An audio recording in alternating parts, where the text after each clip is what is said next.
사도행전 1장 6절부터 11절에 있는 말씀입니다. 사도행전 1장 6절부터 11절을 다같이 한 목소리로 합독하도록 하겠습니다. 시작. 그들이 모였을 때 예수께 여쭈어 이르되 주께서 이스라엘 나라를 회복하시니 이때니까 하니 이르시되 때와 시기는 아버지께서 자기를 고난해 주셨으니 너희가 알 바가 아니요 오직 성령께서 회복하시니 너희가 권능을 받고 예루살렘과 온 유대와 사마리아와 땅끝까지 이르러 내 증인이 되리라 하시니라. 이 말씀을 마치시고 그들이 보는 데서 옮겨져 가시니 구름이 그를 가려 보이지 않게 하더라. 올라가실 때 제자들이 자세히 하늘을 쳐다보고 있는데 흰옷 입은 두 사람이 그들 옆에 서서 이르되 갈릴리 사람들아 어찌하여 서서 하늘을 쳐다보냐. 너희 가운데서 옮겨지신 이 예수는 하늘로 가심을 본 그대로 오시리라 하였느니라. 아멘. 자, 옆에 있는 분들과 인사를 나누실 때 이렇게 인사를 나누시기 바랍니다. 집사님과 함께 생명의 말씀을 듣게 되니 참 행복합니다. 인사 나누시기 바랍니다.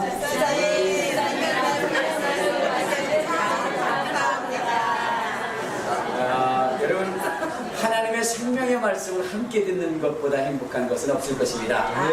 오늘 이 순간 이 자리가 여러분의 인생의 가장 행복한 자리가 되시기를 주님의 이름으로 축원합니다. 1952년 미국의 메인주 그레이스부스라고 하는 그 도시에 이 병원에서 아주 특별한 아이가 태어났습니다. 그는 사이먼 버치라고 하는 아이인데 이 아이는 심장이 가장 작은 그런 아이로 태어났어요. 그리고 외소병을 가지고 있는 그러한 아이였습니다. 의사는 그를 보고 이야기하기를 뭐라고 하냐면 이 아이는 곧 죽게 될 것이다. 오랫동안 살지 못할 것이라는 그러한 그 판단을 내리게 됩니다. 그런데 의사의 그러한 그 예상과는 달리 이 아이는 12살이 되었습니다.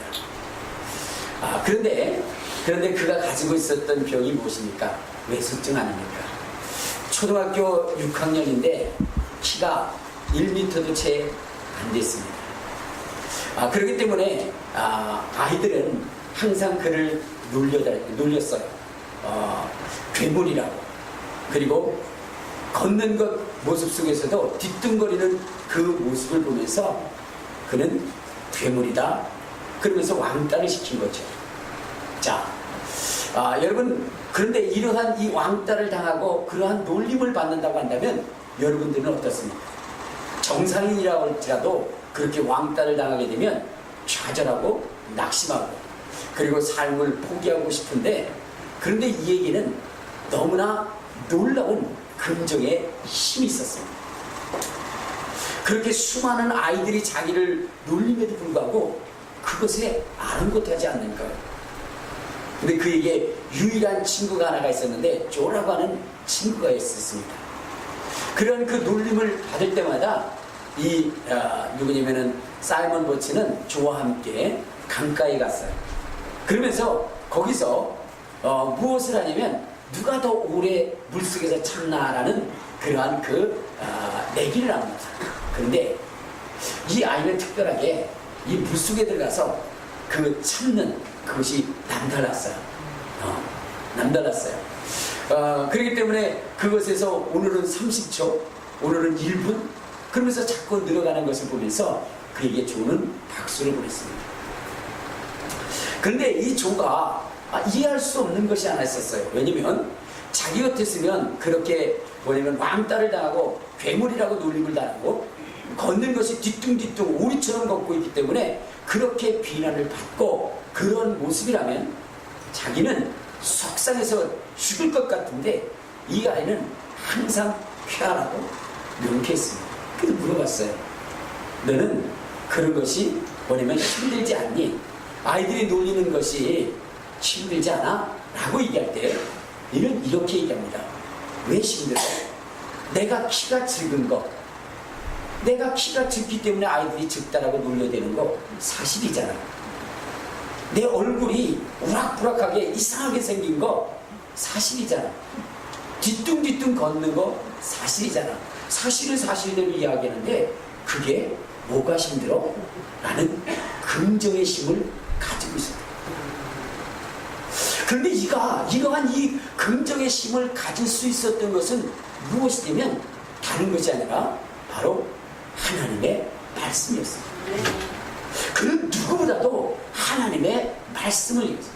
그의 부모는 교회를 다니지 않지만 그러나 조의 어머니 레베카라고 하는 여인이 항상 그를 데리고 다니면서 그와 함께 예배를 드려줬어요. 그는 하나님을 만났고 그리고 그는 어떻게 됐어요? 성경을 읽기 시작했습니다. 그는 그 성경을 통해서 하나님이 자기를 향한 계획이 있다는 것을 그는 알게 됩니다.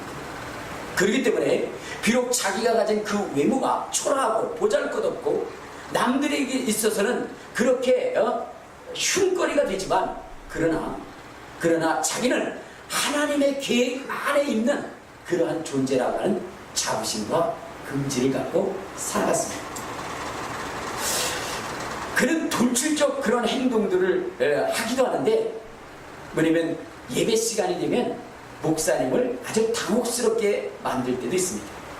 목사님이 하나님의 말씀을 증거할 때 하나님의 말씀을 증거하는 것이 아니라 세상의 이야기를 하면 갑자기 벌떡 일어나서 얘기합니다. 목사님, 우리는 하나님의 말씀을 들으러 왔지 불평의 소리를 들으러 온 것이 아닙니다. 라고 하면서 어떻게 돼요? 어른들이 하고 싶었던 이야기를 이가 해주는 거예요. 그러면서도 이 아이는요, 참 재밌는 것은 무엇이냐면 목사님을 그렇게 무안을 주고도 또 목사님한테 상담하러 가요. 그리고 목사님한테 상담을 합니다. 목사님, 내 외모가 이렇습니다. 참 못생기고 키도 작고 보잘것없습니다.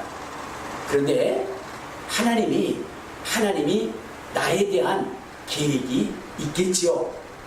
그렇게 말씀해 주실래요? 라고 얘기했더니 여러분 우리나라 속담에 그런 거 있잖아요.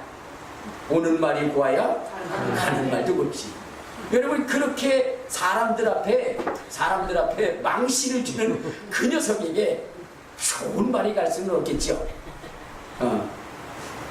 그래서 그가 질문해서 목사님, 저도 하나님의 계획 안에 내가 있겠죠? 라고 하니까 이렇게 얘기하면 착각하지 마라. 너 너무 착각하는 건 아니겠니? 하나님이 쓸 사람은 수없이 많아. 너같이 바보 같고 못생긴 너를 하나님의 계획 안에 있다니 말도 안 되는 소리야 하고 이렇게 이야기를 합니다. 그래도 그는 하나님의 말씀이 그 심령 안에 있기 때문에 낙심하지 않습니다. 좌절하지 않아요. 그러면서 그 친구에게 늘 하는 얘기가 그런 얘기예요. 내 비록 이렇게 생겼지만 하나님은 나에 대한 원대한 계획을 가지고 있어 라고 얘기합니다. 저는 그러한 사이먼 버치를 좋아했습니다. 그런데 어때요?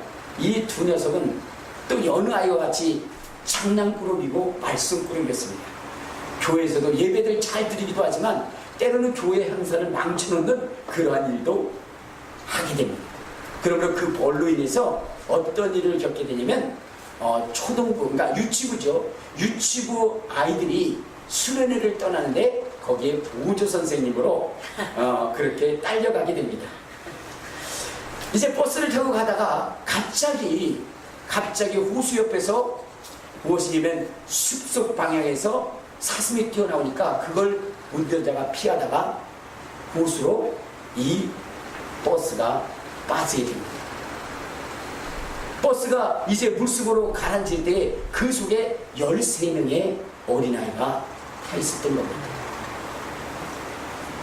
이미 운전자는 기절해 있고 그리고 그를 건질 수 있는 그러한 사람이라고 하는 조와 그리고 이 사이먼 버치였습니다. 이때에 이 조라고 하는 학생이 그 아이들을 뭐냐면은 진정시켜 보려 하지만 그들은 아우성을 치고 난리를 쳤어요. 그때 이 사이먼 버치가 애들에게 얘기합니다. 집중해라. 너희들이 지금 집중한다면 너희들이 살 수 있어. 라고 이렇게 이야기를 할 때에 아이들이 그에게 집중을 합니다. 그때 이 사이먼 버치는 버스 안에서 아이를 끌어내기 시작합니다.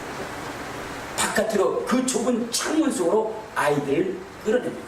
그리고 이 바깥에서는 조와 그의 사람들이 바로 아이들을 건져냅니다.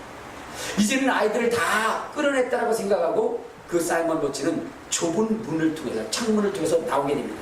그런데 아이를 세보니까 12명이에요. 한 아이가 없는 것입니다. 보니까 버스 안에 한 아이가 있었던 거죠. 그 아이는 자기처럼 항상 놀림을 받고 의기소침한 그런 아이였습니다. 그래서 그는 뛰어들어갔어요.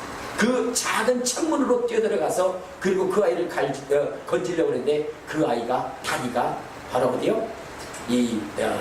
그 버스 밑 의자에 끼었기 때문에 빠지지 않는 거예요. 그래서 이 아이는 물속에 들어가서 그 아이의 다리를 꺼내서 그래서 바깥으로 내보냅니다. 바깥으로 내보내는 그 순간 그 아이가 빠져나간 다음에 버스가 미끄러져서 완전히 물속에 잠기게 됩니다. 한참 동안 사람들이 와서 그를 구조해서 병원으로 옮겼는데 그는 깨어나지를 못했습니다. 그러다가 한참 만에 깨어나게 됩니다. 그는 깨어나서 친구에게 그런 얘기를 합니다. 봐, 하나님이 나에 대한 계획을 가지고 있잖아. 누구도 들어갈 수 없는 그 좁은 창문을 나라고 하는 한 사람을 만들어서 들어가게 하고 이 13명의 어린아이를 건질 수 있도록 하나님의 계획 안에 나를 만드는 거잖아. 하는 그러한 말을 하고 그는 숨을 거두게 됩니다. 이것이 2011년에 영화에서 그 영화를 본 모든 사람들의 마음에 큰 감동을 주게 된 것입니다. 비록 여러분 보잘것없고 버림받은 인생으로 태어난 그러한 존재라 할지라도 그 속에 하나님의 계획하심이 있었다는 것입니다. 여러분, 하나님께서 창세기 1장을 통해서 이러한 말씀을 하셨습니다. 태초에 하나님이 천지를 지으셨다. 태초에 하나님이 천지를 지으셨다. 그런데 여러분, 하나님께서 모든 것들을 지으신 연후에 우리의 인생을 지으시면서 이렇게 말씀하셨습니다. 사람을 지으실 때 하나님의 형상을 따라 지었다. 우리의 인생을 하나님이 지으셨는데 하나님의 형상을 따라 지으셨다는 것입니다. 자, 여러분, 태초에 하나님이 모든 해와 별과 달들과 이 모든 것들을 지으셨다고 말씀하신 연후에 에베소서 1장에 보면 놀라운 말씀을 합니다. 우리 한번 에베소서 1장 4절을 찾아보도록 하겠습니다. 하나님이 뭐라고 말씀하십니까? 1장 4절. 자, 시작. 곧 창세전에 그리스도 안에서 우리를 택하사 우리로 사랑 안에서 그 앞에 거룩하고 흠이 없게 하시고 그 기쁘신 뜻대로 우리를 예정하사 예수 그리스도로 말미암아 자기의 아들들이 되게 하셨으니 라고 했습니다. 여러분, 하나님은 이 우주와 만물을 지으시기 그 이전에 이 창조의 세계를 지으시기 이전에 하나님이 계획하신 사람들이 있다. 계획하신 일이 있다는 겁니다. 아멘. 그것은 저와 여러분에 대한 계획이라는 것입니다. 여러분, 우리의 삶의 환경이 고단하고 어렵고 힘들다 할지라도 여러분, 이러한 이 모든 그 삶에 우리 하나님의 계획하심이 있고 하나님의 인도하심이 있다는 것입니다. 아멘. 우리는 때로는 그런 생각을 할 때가 많이 있죠. 이 어마어마한 우주 속에서 하나님이 과연 나를 기억하고 계실까? 이 수많은 사람들 가운데 하나님이 나를 보고 계실까? 내 마음, 내 고통, 내 아픔을 우리 주님이 알고 계실까? 나는 그러한 생각을 할 때가 있습니다.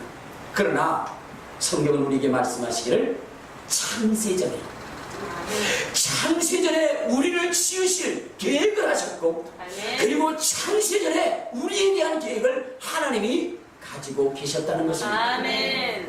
우리를 향한 하나님의 계획이 무엇입니까? 하나님의 자녀가 되는 것. 아멘. 하나님의 자녀가 되는 그 계획을 가지고 계시고, 하나님의 역사의 그 한 중심에 우리를 위한 삶을 하나님이 계획하셨다는 것입니다. 아멘.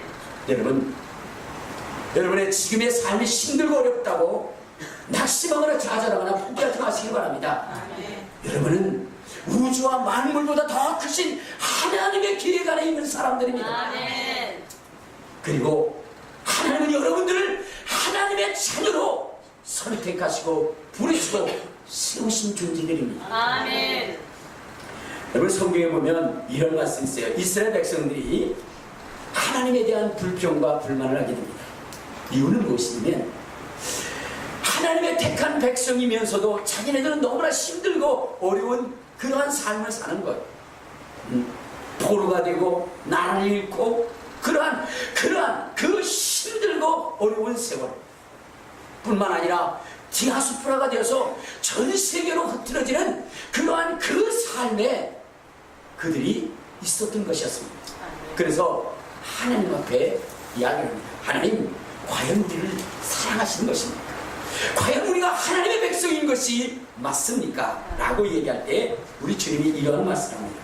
우리 이사야서 49장에 보면 이런 얘기, 이사야서 49장 14절 15절을 보면 1029페이지입니다. 1029페이지. 자, 시작. 오직 시온이 이르기를 여호와께서 나를 버리시며 주께서 나를 잊으셨다 하였거니와 여인이 어찌 그 젖 먹는 자식을 잊겠으며 자기 태에서 난 아들을 긍휼히 여기지 않겠느냐. 그들은 혹시 잊을지라도 나는 너를 잊지 않을 것이다 라고 있어요. 자, 여러분, 이 세상에 부모의 사랑보다 더 큰 것이 없겠죠. 부모는 자식을 결코 잃어버리지 않습니다. 근데 오늘 이 부모의 사랑을 가지고 하나님이 이스라엘을 사랑한 그 사랑에 대하여 이야기하기를 이렇게 얘기합니다. 여인이 어찌 그 젖 먹는 자식을 잊겠느냐. 자기 태에서 난 아들을 긍휼히 여기지 않겠냐. 혹시 그 여인을 잊을지라도 나는 너희를 결코 잊지 않을 것이다. 여러분, 우리 하나님은 결코 여러분들을 버리지 않습니다. 아멘. 하나님은 결코 여러분들을 잃어버리지 않습니다. 아멘. 하나님은 여러분들을 태중에 복중에 짓기 전에 여러분들을 구별하시고 하나님의 위대한 계획 속에 여러분들을 놓고 여러분들을 이끌어 가신다는 것을 아멘. 잊지 마시기를 주님의 이름으로 축원합니다. 아멘. 주님의 이름으로 축원합니다. 아멘. 보잘것없었던 삶, 모두에게 그저 비난받고 모두에게 놀림을 받았던 그 삶이라 할지라도 하나님은 그를 향한 그만을 위한 계획을 하시고 계시다는 것입니다. 여러분, 아무리 건강한 사람, 아무리 재산이 많고 성공한 사람이라 할지라도 여러분, 살몬과 같은 그러한 그 감동과 희망을 이 땅에 준 사람이 과연 몇이나 있을까요? 여러분, 우리의 인생에 중요한 것은요, 중요한 것은 내 삶의 환경 속에 어떠한 조건이 갖춰지는 것이 아니라, 비록 내가 가진 것이 없고 내가 성공한 삶이 아닐지라도 하나님의 계획 안에 있다라고 하는, 하나님의 계획을 이루는 그러한 존재라는 것을 잊지 마시기를 바랍니다. 아멘. 여러분, 세상의 것은요 다 사라지게 돼 있어요. 한때 그것이 굉장히 큰 차이를 보이는 것 같지만, 그러나 세상의 것은 언젠가는 다 갖춰지게 돼 있어요. 여러분, 그런 얘기가 있죠. 여자들은 50이 넘으면 다 같다고. 50이 넘으면 다 같아져요. 어떤 사람이나 배운 사람이나 안 배운 사람이나 똑같아져요. 그 이전에는 그래도 나름대로 뭐냐면 자부심과 긍지를. 근데 여러분, 50 넘어가면요, 그러면 헷갈려지기 시작합니다. 배운 것들이 헷갈려지기 시작해요. 응? 그래가지고 어떤 일들을 해요? 여러분, 안토니오고 이노키오고 둘이 싸움을 붙었다라고 이렇게도 얘기하고, 그래도 그렇다라고 얘기를 해요. 안토니오 이노키거든요. 근데 안토니오고 이노키오고 둘이 붙어가지고 안토니오가 이겼다라고 이렇게 우길 수 있는 나이가 되는 것입니다. 여러분, 60이 되면요 어떻게 되죠? 60이 되면 화장을 한 얼굴이나 안 한 얼굴이나 똑같아져요. 70이 되면 어땠다 그랬어요? 70이 되면요 돈 있는 여자나 없는 여자나 똑같아져요. 80이 되면요 저 산에 누워있는 여자나 집에 누워있는 여자나 똑같아요. 움직이지 못하는 건 똑같아요. 여러분, 이 세상의 것은 처음에는 큰 차이를 보이는 것 같지만, 그러나 어떻게 돼요? 세월이 지나가면 다 똑같아져요. 그러나 하나님의 손에 붙잡히고 하나님의 계획 안에 있는 것은 세월이 흐르면 흐를수록 여러분 하늘과 땅의 차이를 내는 거예요. 그러므로 오늘 여러분의 행복을 세상에 있는 것으로 찾으려 하지 마시고요, 내가 하나님의 계획 안에 있음을 인하여 기뻐하고 감사할 수 있는 저와 여러분 되시기를 주님의 이름으로 축원합니다. 주님의 이름으로 축원합니다. 그러므로 여러분, 우리는 우리가 살아가는 날 동안 여러분 무엇을 찾으려야 돼요? 내가 하나님의 기억 안에서 어떠한 일을 담당해야 할 존재인가를 찾는 것이 중요한 것입니다. 여러분, 하나님은요 우리를 위대한 사람으로 만들기 위해서 우리를 지으시되 하나님의 형상을 따라 지었어요. 그리고 또 하나님의 형상을 따라 지음을 받을 뿐만 아니라 하나님께서는 우리를 성전을 삼으셨어요. 우리 한번 고린도전서 3장 16절을 보면 참 놀라운 일을 우리가 발견하게 되는데요, 고린도전서 3장 16절을 한번 봅시다. 뭐라고 기록하고 있는가? 자, 시작. 너희는 너희가 하나님의 성전인 것과 하나님의 성령이 너희 안에 거하신 것을 알지 못하느냐. 자, 하나님께서 우리를 하나님의 형상을 따라 지음을 받게 하실 뿐만 아니라 하나님께서 우리를 성전을 삼으셨다. 성령의 전이 되게 하셨다는 거예요. 여러분, 이거보다 더 어마어마한 사건이 있을까요? 여러분, 이 지구상의 역사 속에 여러분 예수 그리스도께서 우리를 위하여 죽으시고 우리를 위하여 고난을 당하시고 우리를 구원하신 이 사건과 성령이 우리 안에 거하시게 되는, 인류의 심령 안에 거하게 되는 이 사건보다 더 엄청나고 엄청난 일은 없을 것입니다. 왜냐면 여러분, 우주와 만물을 지으신 그 하나님이 보잘것없는 우리의 인생을 위해서 죽으신 것입니다. 그것이 십자가의 사건이거든요. 여러분, 이 좁디 좁은 우리 자신도 우리의 마음을 보면요 참 어떤 때는 구겨버리고 싶을 때가 많잖아요. 왜 그렇게 변덕이 죽을 듯 하는지. 여러분, 정말로 변함이 없으시고 거룩하신 그 하나님이 우리의 심령 안에 들으셨어요. 우리와 함께 하신다는 것은 이건 놀라운 일이거든요. 자, 여러분, 이것을 보면 우리의 인생이 얼마나 행복한 인생인지를 알아야 됩니다. 자, 그런데 오늘 우리는 이러한 하나님의 뜻을 알지 못한 채 우리는 무엇에만 집중했느냐? 무엇을 먹을까? 무엇을 입을까에만 집중하고 있다는 것입니다. 우리를 왜 하나님의 형상대로 지으셨으며 성령께서 왜 우리 안에 거하시는가? 여러분, 이것의 의미를 찾고 이것에 따르는 삶을 살아가야 되는 것이거든요. 근데 우리는 그렇게 하기보다는 어떻게 살아가요? 오늘 여기 제자들처럼 무엇에 관심 있어요? 주여, 이스라엘을 회복할 때가 언제이오니까. 여러분, 우리 하나님은 이스라엘을 회복할 날짜를 위해서 우리를 하나님의 형상대로 지으시지 않았습니까? 우리 주님이 죽으시고 부활하신 것 아닙니다. 성령께서 우리 속에 거하시는 이유가 그것 때문이 아니라는 것입니다.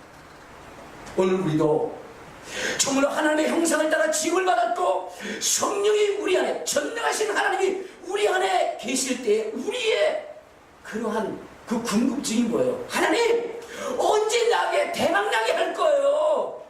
언제 나 성공하게 만들 거예요? 이런 일에 관심을 갖고 있지는 않습니다.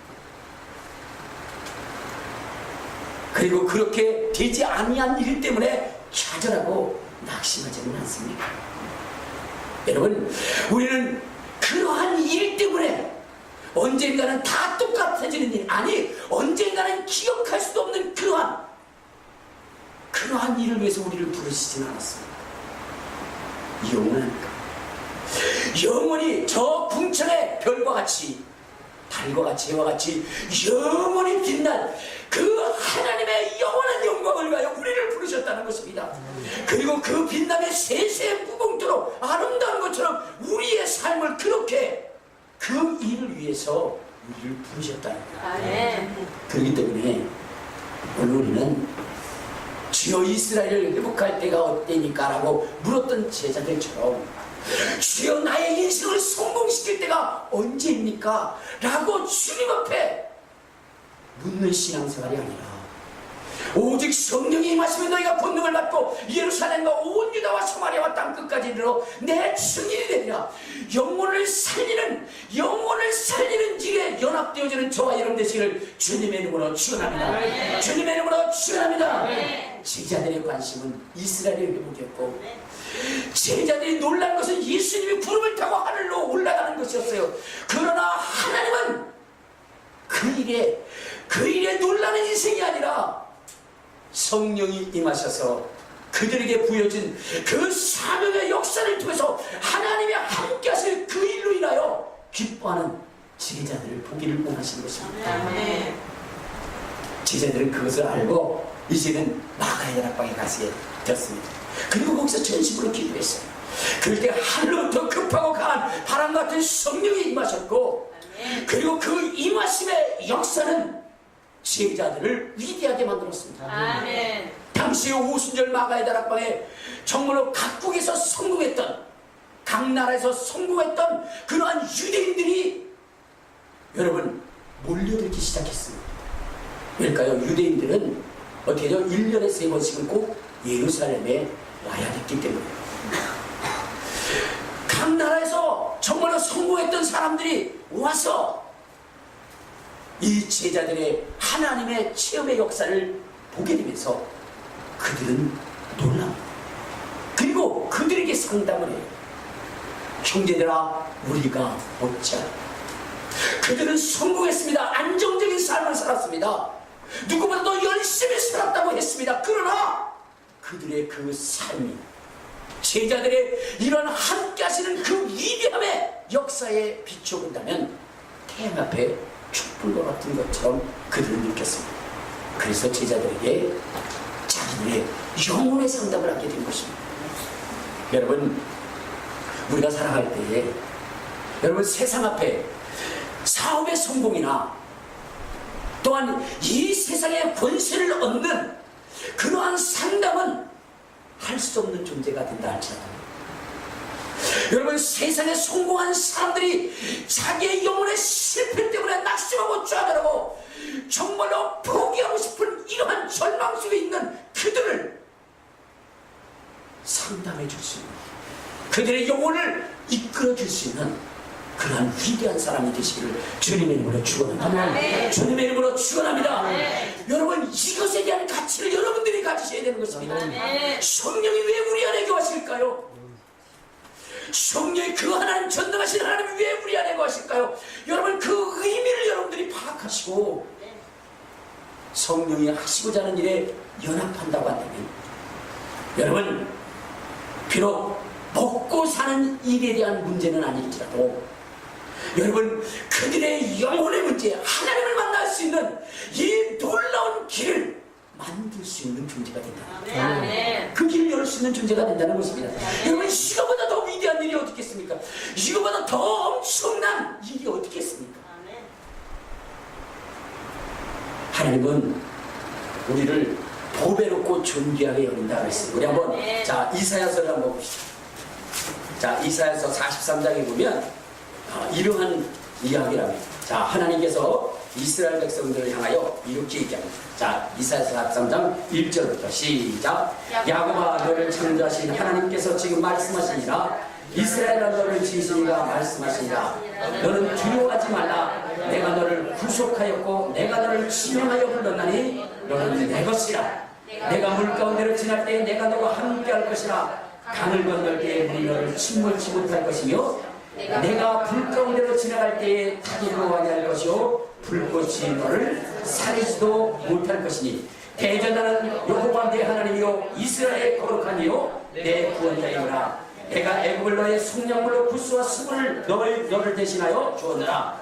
내가 내 위에 보배롭고 준비하며 내가 너를 사랑하였은즉 내가 내 대신 사람들을 내어주며 백성들이 내 생명을 대신하리라. 여러분, 하나님께서 하나님의 택하신 자, 하나님의 사명을 감당하는 자들을 향하여 이렇게 얘기합니다. 내가 너를 지명하여 불렀나니 너는 내 것이다. 내가 너를 보배롭고 존귀하게 여기노라.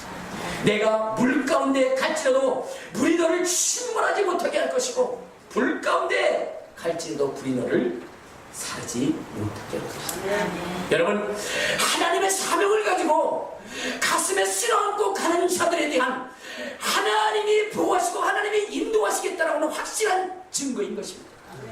그러므로 베드로가 하나님의 복음을 전하다가 옥에 갇혔을 때 하나님께서는 천사를 보내서 그 옥문을 깨뜨리게 하신 것입니다. 여러분, 바울과 실라가 옥에 갇혔을 때에 그가 찬송하며 옥문이 깨지고 그 간수들이 주님을 만나는 놀라운 기적의 역사를 이루게 하는 것입니다. 아멘. 여러분, 성령이 우리에게 임하신 것은요 다른 게 아니에요. 죽어가는 심령, 하나님을 떠난 심령, 절망하는 심령, 정말로 좌절하고 낙심하는 심령, 지옥을 향하여 달려가는 심령들을 구원하시기 위해서 우리 심령 속에 우리 성령께서 오신 것이고요. 성령께서는 정말로 이 땅에 정말로 욕심 많은 우리의 그러한 그 인생을 바꿔서 하나님의 영원한 나라를 위하여 그렇게 쓰임받도록 우리 성령께서 그렇게 하신 것입니다. 그러므로 이제 우리는 무엇을 먹을까 무엇을 입을까 염려하고 근심하고 걱정하는 인생이 아니라 오순절 마가의 다락방에 성령이 임하셔서 제자들의 심령을 바꾸시고 그들 속에서 정말로 하나님의 역사를 이루 안주의 맹인을 일으키고 물든 병자를 깨끗게 하고 죽은 자를 살리며 영원하신 하나님을 만나게 하고 그들로 하여금 영원한 소망을 갖게 하는 이 사역의 동참자가 되시기를 주님의 이름으로 축원합니다. 이 일을 위해서 성령이 우리와 함께 하시는 것입니다. 내 먹을 것과 입을 것을 위하는 것이 아니고 말입니다. 그러므로 우리 주님이 이 일을 위해서 나를 부르셨다라고 여러분들을 부르셨다라고 여러분 고백하시면서 여러분은 예수 그리스도가 죽으심은 우리의 죄를 담당하기 위한 것이에요. 그분의 살아계심은 그분의 죄 없으신 분으로서 하나님의 아들로서 영광의 보좌에 앉으셔야 되고 그분의 그 권세와 능력과 그 공로가 우리의 심령을 구원하기 위한 일이라고 여러분 이것을 증거하는 일에 여러분의 온 몸과 마음을 다하시고 여러분의 에너지를 다하시기를 주님의 이름으로 축원합니다. 그 일을 위해서 결단하시기를 주님의 이름으로 축원합니다. 그러면 하나님은 여러분들을 보배롭고 존귀하게 해주십니다. 여러분, 사이먼 거츠가 정말로 비록 초라한 인생으로 태어났지만 여러분 모든 이들에게 깊은 감동을 준 것처럼 우리도 이 성령의 그 역사심을 따라 우리가 살아가면 어느 순간인가 여러분 우리의 삶이 위대해지고 우리의 삶이 보배로워지며 우리의 삶이 아름다워지는 것입니다. 그러므로 썩어지고 없어질 것을 위해서 그것의 이름을 인해서 좌절하고 낙심하지 마시고 성령이 내 안에 계셔서 이 영원한 생명을 함께 구원하는 일에 함께 동참하다라고 말씀하실 주여 내가 이 일에 동참하겠나이다. 아멘. 고백하는 저와 여러분 되시기를 주님의 이름으로 축원합니다. 아멘. 주님의 이름으로 축원합니다. 아멘. 이제 주여 세 번 부르고 통성을 기도할 때에 주여 우리는 정말로 무엇을 먹을까 염려하는 자가 아니라 하나님의 위대한 사역을 위하여 힘쓸 수 있는 그런 사람이 되기를 원합니다. 우리 주여 세 번 부르고 통성으로 기도하시겠습니다. 주여 주여 주여 걸어가시고 은혜로우시고 자비로우시고 우리를 도우시고 인도하시고 충만하게 하시옵소서. 은혜 위에 은혜를 더하시고